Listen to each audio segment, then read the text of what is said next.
On lui proposa bientôt des collaborations avec des célébrités parisiennes, Booba et Yasser notamment.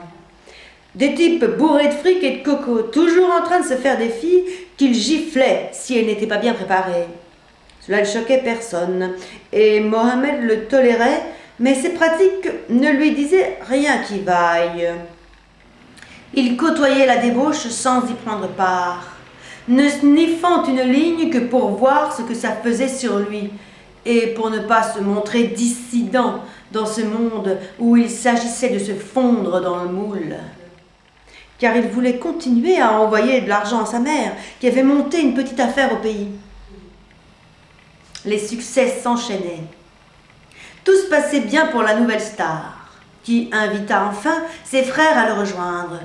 Ce qui les motivait, bien sûr, malgré les bémols qu'exprimait désormais Mohamed Silla, connu sous le nom d'MHD, par allusion à la magnéto-hydrodynamique qui fait voler des vaisseaux spatiaux depuis l'époque d'Hitler, à l'insu du peuple.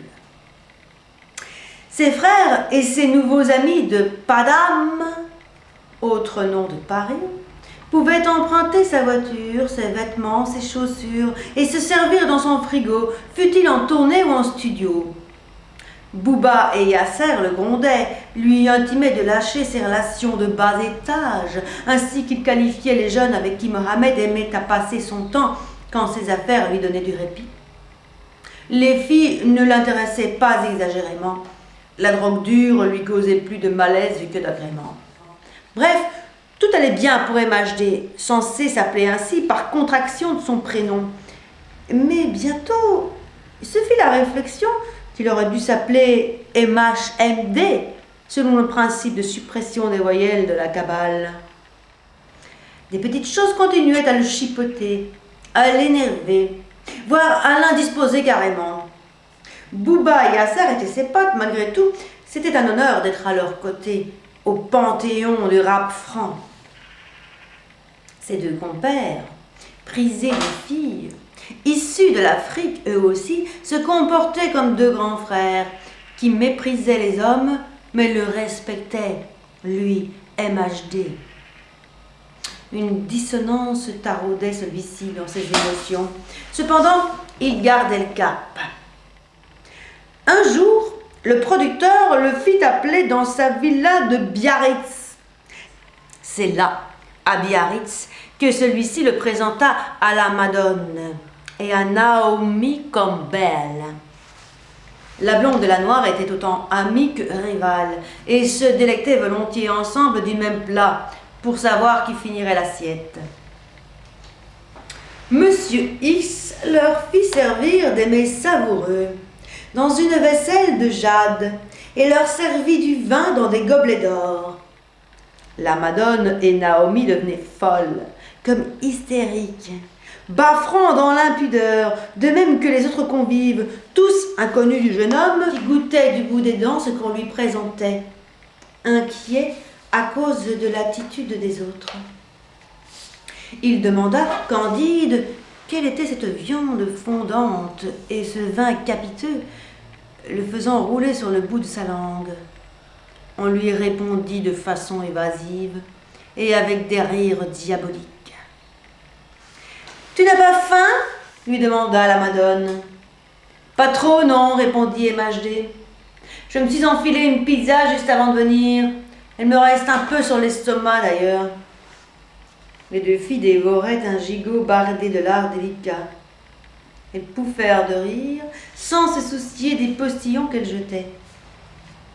Une musique agrémentait la soirée, entêtante, et cependant d'une discrétion remarquable.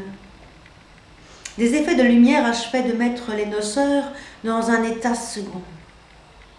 « Plutôt bon, ce vin, » dit le garçon, pour faire bonne figure, bien que l'endroit ne s'y prêtât guère.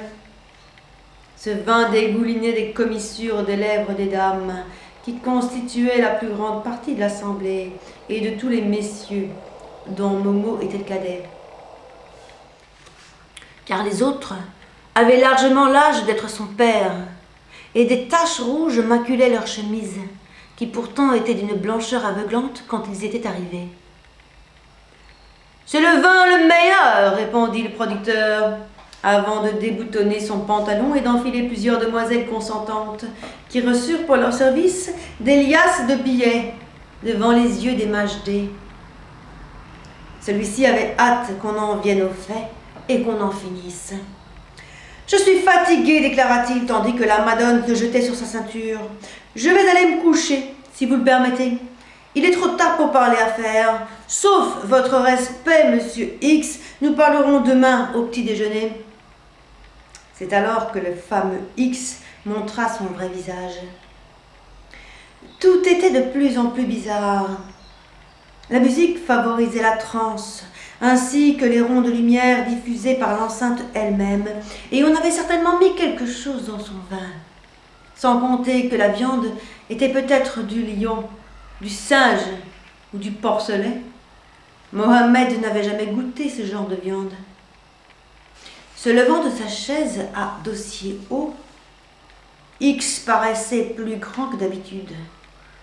Il s'allongeait encore, devenait d'une taille surhumaine, sa carrure se déployait et tout son aspect se modifiait. Mohamed eut à ce moment la conviction qu'il était au mauvais endroit, au mauvais moment. Il voulut fuir, mais les portes étaient fermées. Yasser et Bouba avaient enfilé sur leurs têtes des têtes d'animaux, tandis que la Madone et Naomi s'étaient dévêtues et avaient mis des masques d'oiseaux. MHD consentit à leur rendre des hommages pour éviter de les contrarier.